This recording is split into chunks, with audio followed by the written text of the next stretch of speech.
اسرائیل کی جانب سے ایران پر پریمپٹیو ایئر اسٹرائک کی گئی۔ گزشتہ رات اسرائیل نے ایک کوارڈینیٹڈ ملٹری آپریشن کے تحت ایران پر حملہ کیا، جسے میڈیا میں آپریشن رائزنگ لائن کہا جا رہا ہے۔ رپورٹس کے مطابق اسرائیلی فائٹر جیٹس نے ایران کے اندر نیوکلیئر فیسلٹیز، میزائل ڈیپوٹس اور کمانڈ اینڈ کنٹرول سینٹر کو ٹارگٹ کیا۔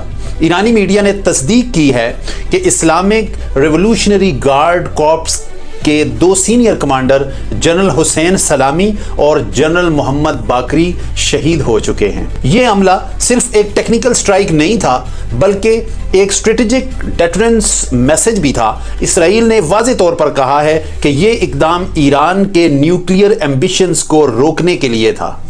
نیتن یاہو نے کہا ہے کہ یہ کارروائی اسرائیل کے ایگزسٹینشنل تھریٹ کو ٹالنے کے لیے ضروری تھی۔ ذرائع کے مطابق اسرائیل نے یہ حملہ وِد پرائر کوارڈینیشن امریکہ کو اعتماد میں لے کر کیا۔ ایران نے اس حملے کو ایکٹ آف وار قرار دیا اور کہا کہ وہ اس کا سخت جواب دے گا۔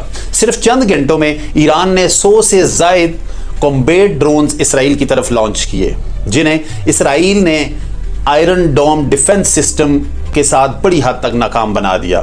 ایران نے اپنے کئی سویلین فلائٹس منسوخ کر دیے اور نیشن وائڈ ریڈ الرٹ جاری کر دیا۔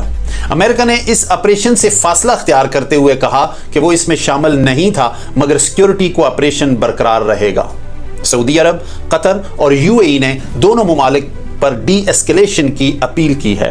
یورپی یونین نے واقعے کو ہائیلی ڈی سٹیبلائزنگ قرار دیا ہے، جبکہ بھارت نے ڈپلومیٹک ریزولوشن پر زور دیا ہے۔ یہ واقعہ پورے مشرق وسطی میں ریجنل وارز ایسکیلیشن کا سبب بن سکتا ہے۔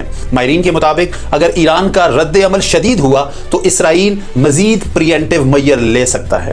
اس صورتحال کے اثرات oil prices, global stock market اور انٹرنیشنل ڈپلومیسی پر بھی دیکھے جا سکتے ہیں۔ یہ واقعہ اس بات کا اشارہ ہے کہ مڈل ایسٹ میں کشیدگی کسی بھی لمحے فل سکیل کنفلکٹ میں تبدیل ہو سکتی ہے۔ ہماری دعا ہے کہ حالات مزید بگڑنے کے بجائے پیسفل ریزولوشن کی طرف جائے۔ اب دیکھنا یہ ہے کہ اس وقت اسلامی ممالک کیا کردار ادا کریں گے۔ کون سے اسلامی ممالک ایران کی کھل کر حمایت کریں گے اور کون سے ممالک پس پردہ اسرائیل کی پشت پناہی کریں گے۔ ان حقائق سے پردہ اٹھائیں گے۔ آپ دیکھتے رہیں سوچ نامہ۔